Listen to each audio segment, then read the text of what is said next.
नागदेवा,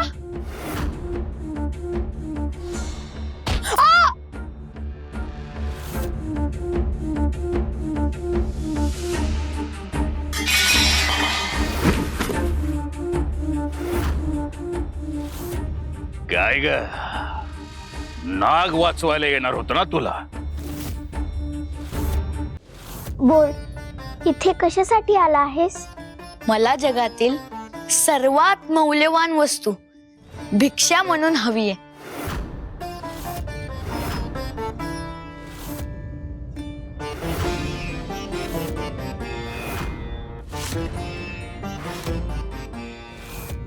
याचं मोल काळानुसार कमी होत नाही. तरीही मला हे नको. मला वाटलं होतं तू मला ती वस्तू भिक्षा म्हणून देऊ शकशील. मी? तू देवी आहेस. जगातील असंख्य गोष्टींचं मोल तुला माहित आहे. म्हणून वाटलं माझी भिक्षा ही कदाचित तुझ्याकडूनच पूर्ण होईल. हरी, प्रत्येकासाठी मौल्यवान असलेली गोष्ट वेगळी असते. एखाद्याला संपत्ती मौल्यवान वाटेल, तर एखाद्याला एखादं नातं. ताराने तुला 3 वेगवेगळ्या वस्तू दिल्या. प्रत्येक वेळी तू त्यातील उणीव शोधलीस. त्यामुळे मला आता वाटतंय तुझ्यासाठी मौल्यवान असलेली गोष्ट या तिन्हीपेक्षा वेगळी आहे. अगदी बरोबर. मग तू मला सांग, तुला काय हवंय? नाही, मी मागणार नाही. हे माझं आव्हान समज देवी. बघूया, या पवित्र श्रावणात दान मागायला आलेल्या एका बटूची इच्छा तू ओळखू शकतेस का? आणि जर मी ओळखली नाही तर? मग तुला मान्य करावं लागेल की जगातील सर्वात मौल्यवान गोष्ट तुझ्याही ज्ञानाच्या पलीकडे आहे.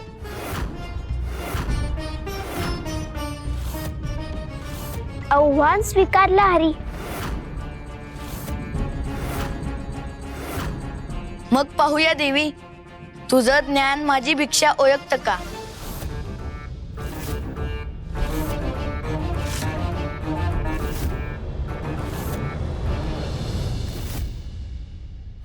तुझ्याकडच्या त्या चातुर्मासाच्या पोथीला आता केवळ शक्तीच्या बळावर मिळवता येणार नाही.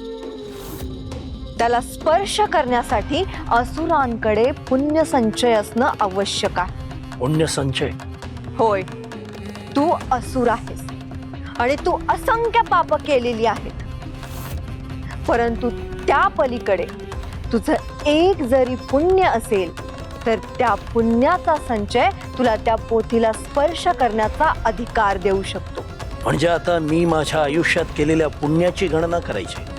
स्वतःच्या कर्माची गणना करण्याची वेळ असुरावर येणं हीच या पोथीची पहिली परीक्षा आहे असं समज.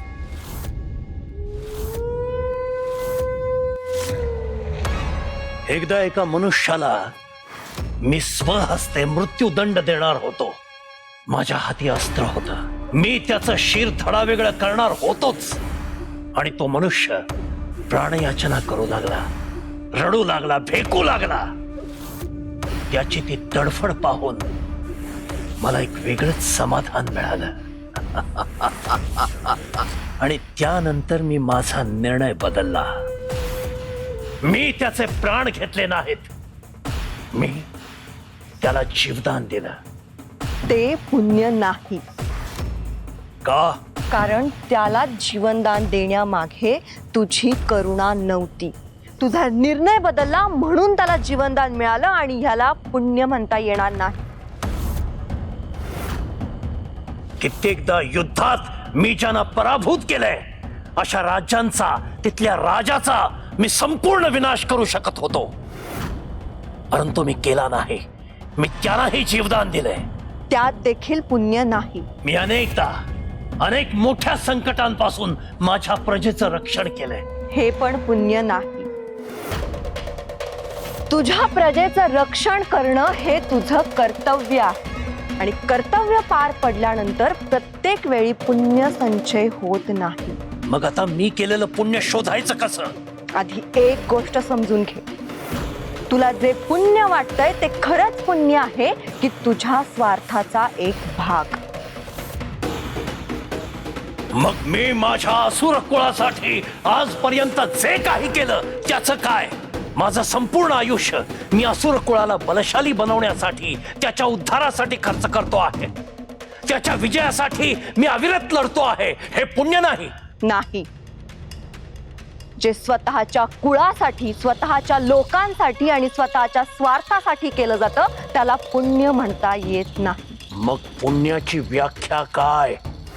ज्या कर्माचा लाभ हा केवळ तुला किंवा तुझ्या समूहाला नाही तर त्याच्या पलीकडील जीवांना होतो.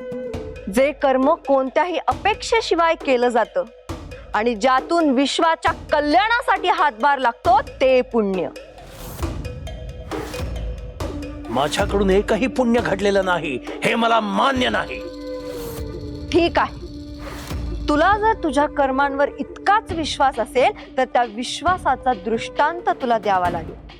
कसला दृष्टांत? तू त्या पोथीला स्पर्श करण्याआधी तुझ्या पुण्य संचयाचं प्रमाण सिद्ध झालं पाहिजे. आणि ते कसं सिद्ध होणार?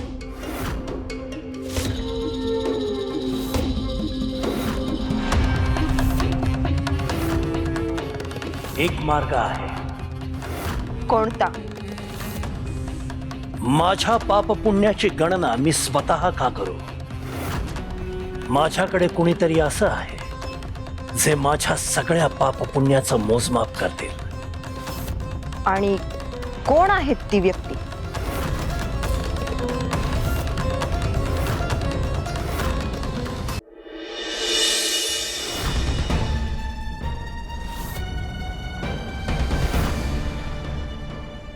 तुम्ही बसा, मी पाणी आणते.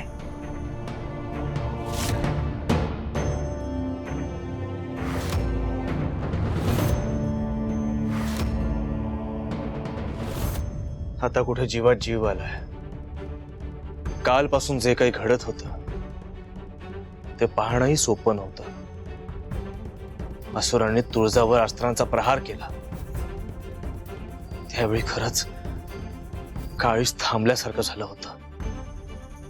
पण तुळजाने त्यांच्या बुद्धीने संपूर्ण परिस्थिती पालटून टाकली. त्यांचं कौतुक करावं तितकं थोडं आहे. मला खात्री होती तुळजा या संकटातून नक्की मार्ग काढेल.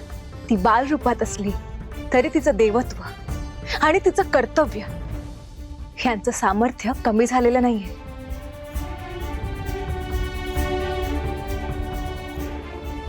आणि त्यात तुझाही मोलाचा वाटा होता वंचिका. कारण तू जर आम्हाला पूर्वसूचना दिली नसतीस तर आम्ही देखील तुळजाला सावध करू शकलो नसतो. आणि आताच मला एक जाणीव झाली आहे. मला खात्री आहे शुंभा त्या अस्त्रापर्यंत पोहोचली आहे. ती आणि महिषासूर काहीतरी मोठा डाव आखतायत. ते माझं कर्तव्य होतं महादेव. तुम्ही तुळजेचं रक्षण करण्यासाठी स्वतःचं रूप आणि ओळख लपवून तिच्या जवळ राहत आहात. तिच्या इतक्या जवळ असूनही हा विरह सहन करता आहात. मग मी शांत कशी राहू?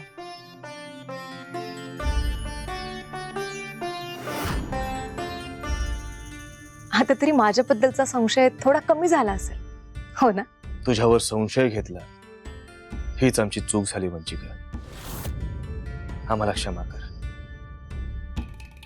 क्षमा मागून मला लज्जित करू नका महादेव. तुम्ही देवादिदेव महादेव आहात. गुरुच्या मनात शिष्याबद्दल शंका निर्माण झाली तरी शिष्याने गुरुला दोष द्यायचा नसतो.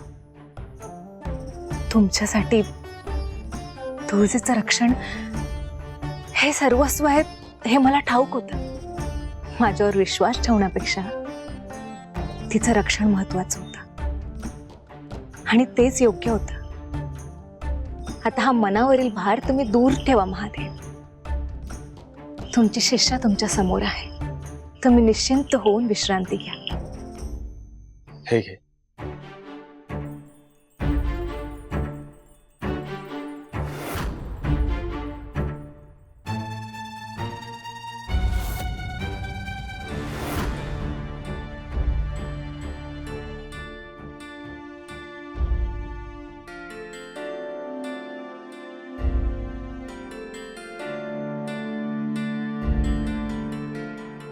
चिका, हे तू काय करतेस? महादेव, तुम्ही माझे गुरु आहात आणि गुरूंची सेवा करणं हा शिष्याचा धर्म आहे. आता माझ्या मनात कोणताही प्रश्न आणि किंतु उरलेला नाहीये. त्यामुळे मला तुमची सेवा करू द्या आणि शिष्य म्हणून माझा स्वीकार करा. तथास्तु.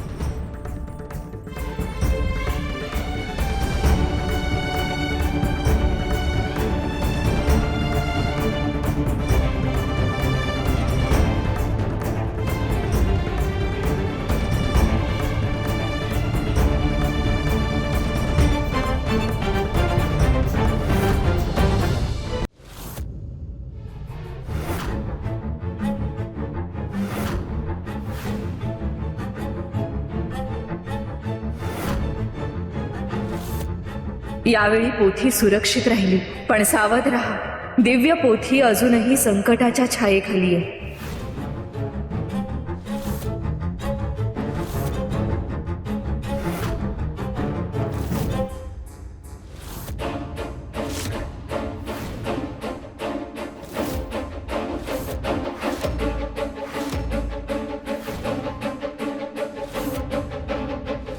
पद्मा, अगं तुला माहितीये का, त्या हरी नावाच्या मुलांनी ना माझ्या अगदी नाकी न आणलेत बघ.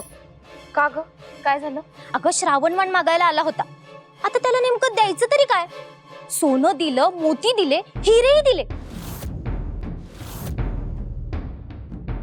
आणि तू माझ्याकडे बघतही नाहीयेस. क्षमा कर, माझं लक्ष जरा या पानांमध्ये अडकलंय. या पानांकडे अजूनही? हो, देवींना ज्या 3 चेतावण्या मिळाल्या होत्या तीच ही 3 पानं आहेत. अगं पण त्या चेतावण्यांमुळेच आपल्याला सावध होता आलं ना, आणि देवींनाही काही इजा झाली नाही. प्रश्न देवींना इजा झाली की नाही याचा नाहीये. प्रश्न हा आहे की आपण देवींच्या सगळ्यात जवळ आहोत, त्यांची सुरक्षा आपल्या हातात आहे, आणि तरीही कोणीतरी वारंवार देवींच्या जवळ पोहोचते, तेही आपल्या नकळत. म्हणजे तुला असं वाटतंय की हा केवळ योगायोग नाही? नाही, अजिबात नाही. कोणीतरी आपली सुरक्षा भेदून महालापर्यंत पोहोचतंय. आज या चेतावण्या आहेत, उद्या कदाचित एखादा धोका आपल्याला लक्षात येण्या अगोदरच देवींसमोर उभा राहील. बरं, मग तू आता काय करायचं ठरवलंस? मागोवा घ्यायचा. ही 3ही पानं कुठून आली, कोणी पाठवली, आणि सगळ्यात महत्वाचं म्हणजे त्या व्यक्तीला देवींबद्दल एवढी माहिती कुठून मिळतीये, हे सगळं मला जाणून घ्यायचंय. तुला माझी काही मदत हवी आहे का? सध्या हा शोध गुप्तपणे घेणं गरजेचं आहे. नक्की? हो, आणि तोपर्यंत तुझ्या नाकी न वळणारा तो हरी नावाचा मुलगा आहेच की, त्याच्याकडे लक्ष दे तू. त्याचं नाव जरी ऐकलं ना तरी डोकं दुखायला लागतं माझं. गंमत वाटतेय तुला? ठीक आहे, उद्या जर तो आला आणि मला म्हणाला की जगातील सर्वात मौल्यवान वस्तू मला द्या, तर तूच त्याच्याशी बोल. कोण जाणे कुठून आलाय तो? मला जर संधी मिळाली असती ना, त्याचं चांगलं कानच पिळलं असतं मी.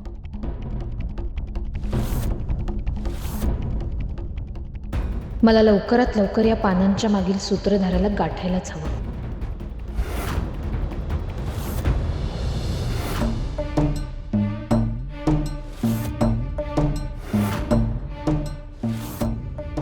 स्वामी, हा महाल तुम्ही पहिल्यांदाच पाहत आहात असं वाटतंय.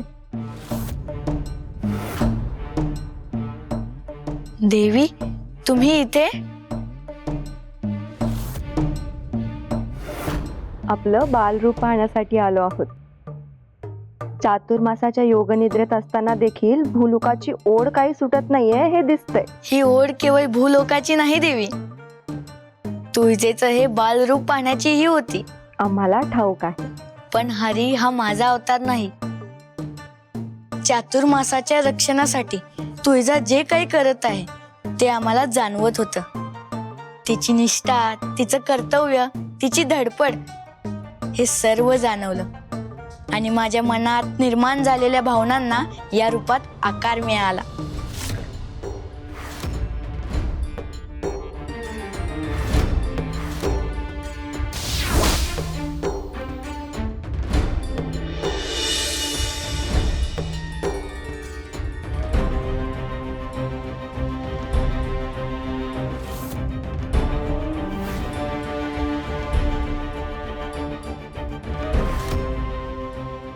हो, आम्हाला ते जाणवलं स्वामी. आपण जरी योगनिद्रेत असलात तरी आपला प्रत्येक श्वास आम्ही चांगलाच ओळखतो. केवळ एक गोष्ट आम्हाला समजली नाही. बहिणीच्या मदतीसाठी आला आहात, मग तिलाच या कोड्यात का अडकवलं? कारण हे कोडं अतिशय सोपं आहे देवी. मग तुळजाला हे कोडं का उलगडत नाहीये? कारण आम्ही आमचं खरं स्वरूप तिच्यापासून लपवलंय. ते तिला कळलं असतं तर या कोड्याचा अर्थही तिला क्षणात समजला असता. असो, परंतु मला तरी सांगाल का की या सृष्टीतील सर्वात मौल्यवान वस्तू कोणती? नाही म्हणजे आम्ही स्वतः सौभाग्य आणि धनाची देवता आहोत, तरी देखील आम्हाला या प्रश्नाचं उत्तर ठाऊक नाही. त्याचं उत्तर केवळ तुळजेला शोधावं लागेल. हरी,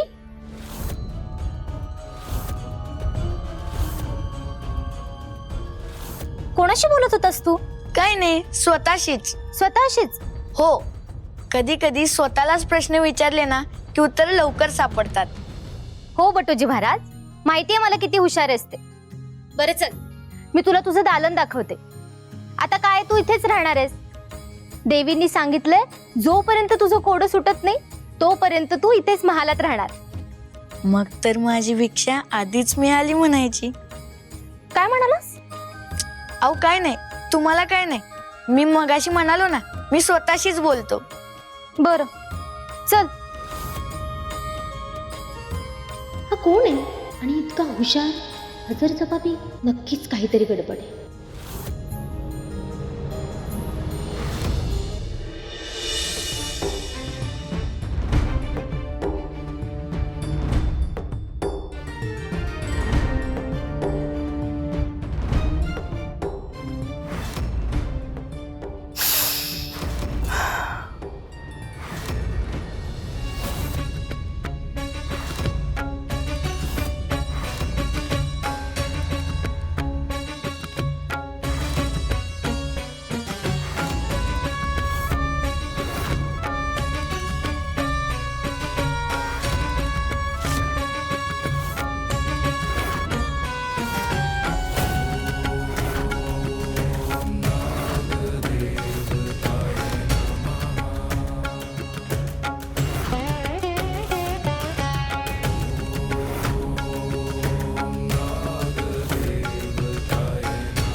नागदेवा, काल माझ्या मदतीला तू धावून आलास.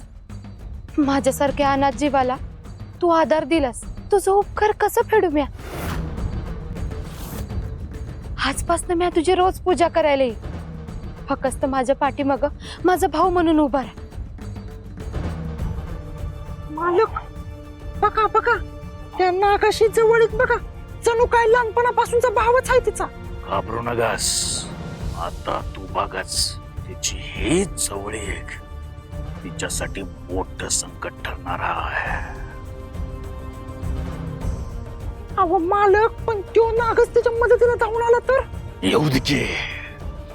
त्या नागाची शक्ती किती बी मोठी असू दे, पर आज त्या शक्तीचा काहीच उपयोग होणार नाही. या चौघांच्या मायावी शक्ती समोर त्या नागाला काही काळ तरी माग हटावंच लागल.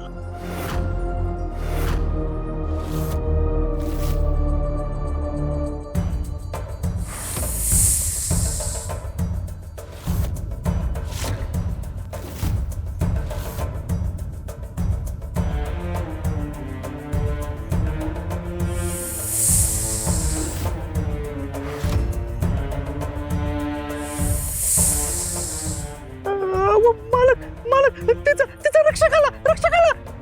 गबसची नागदेवा, आता येते मी. उद्या परत पूजा करायला येते. आणि माझी काळजी घे आणि माझ्या भाऊ बंदाला अशीच शक्ती दे.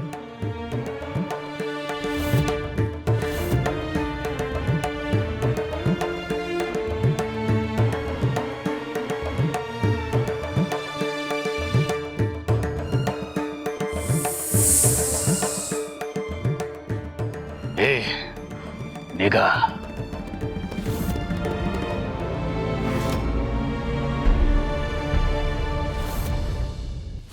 हे थांब.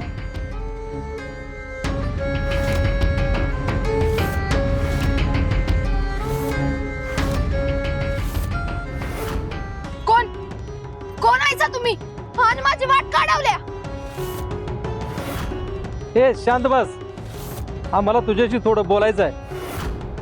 मग माझी वाट काढवल्या, जाऊ द्या मला. एवढ्या सहज असायची नाही. मला जाऊ द्या. मी तुमचं काय बिघडवलंय?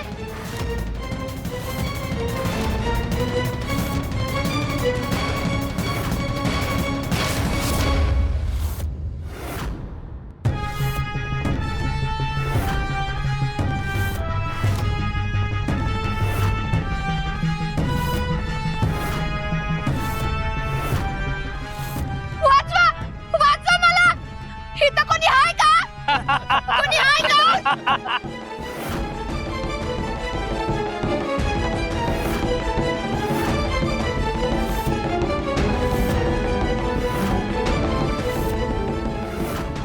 वाचवा, वाचवा मला.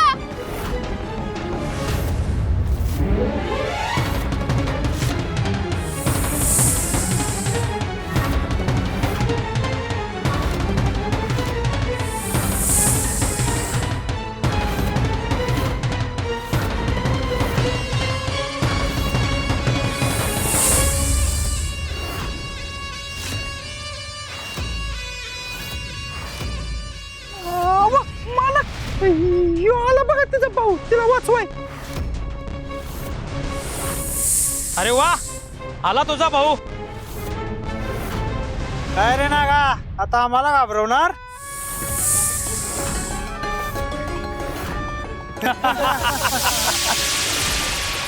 मालक, तुमचे हे 4 वीर काय करतात ते? बघच तू काय करतात ते. आता बघ मी काय करतो.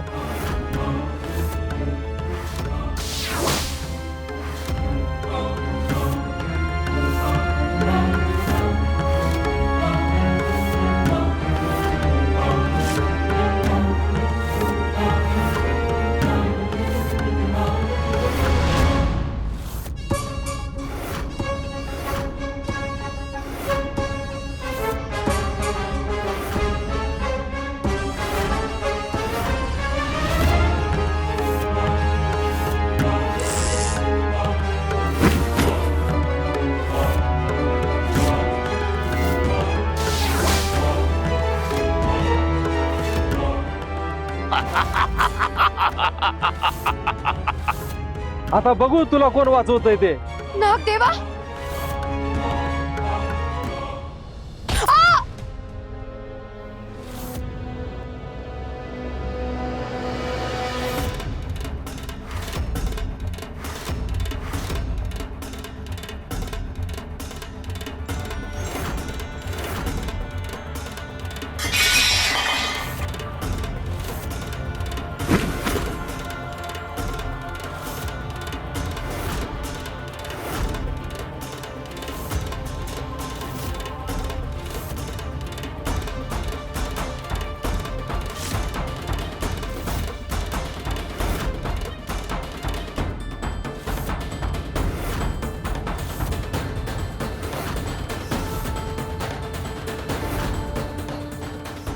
वेळ आली आहे आजवर कधीच न घडलेल्या देवी चमत्काराची.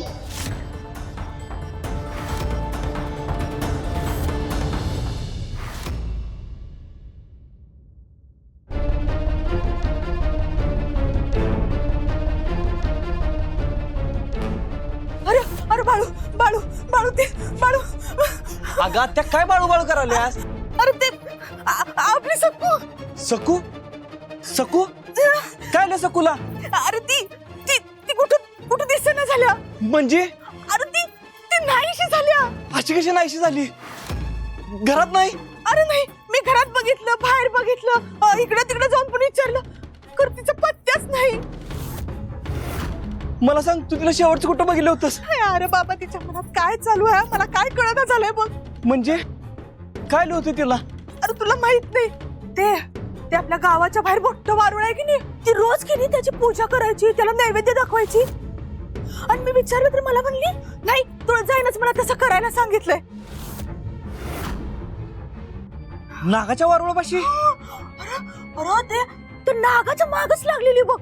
आता तूच मला सांग, कुणी या अशा विषारी जनावराला आपलं नातलग म्हणते का? हा नाही, मी सांगतो, मला तर वाटते की नाही ते त्या नागानच की तिचं डोकं फिरवलेलं बघ. अगं आत्या, काय बोललेस तू? अरे होय तर. अगं पण सकू कुठं आहे आत्या? अरे मला तर काय माहिती, मी काय तिच्याबरोबर सावलीकच चालायची होय? नाही, ती अशी कुठं बी जाणार नाही. नक्कीच काहीतरी घडलं असणार. होय, मला बी असंच वाटतंय बघ, काय तर घडलंय. अरे ती गेली कुठं हे खरंच मला माहित नाही. आमच्या लोकांनी तिच्यावर हल्ला केला होता, पण त्यानंतर ती गेली कुठं? जिवंत आहे की? नागदेवा,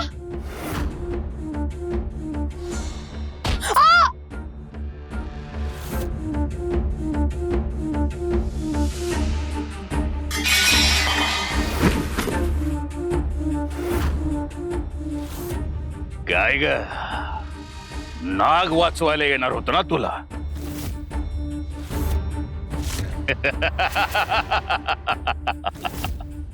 लक्षात ठेव, माझं बी नाव भोजंग आहे. भोजंग, एकदा का हा भोजंग कसला का समोरचा तिथंच खपला.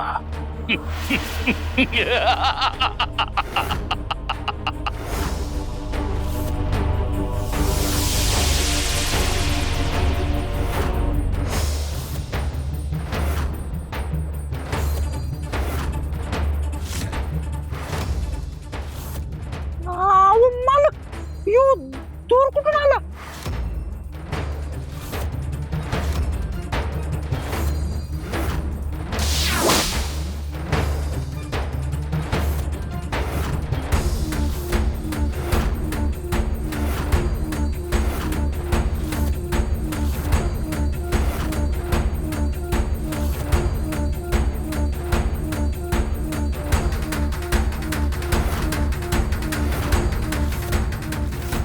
चलप्पा, आरती सकू कुठे गेली? अहो मला काय माहित, मी बी तुमच्या सोबत इथेच आहे ना.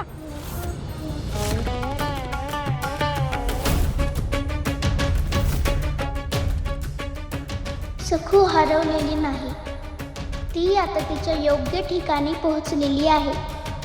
पण ती नेमकी कुठे आहे आणि तिला तिथे का नेलं गेलंय याचं उत्तर लवकरच सगळ्यांसमोर येईल.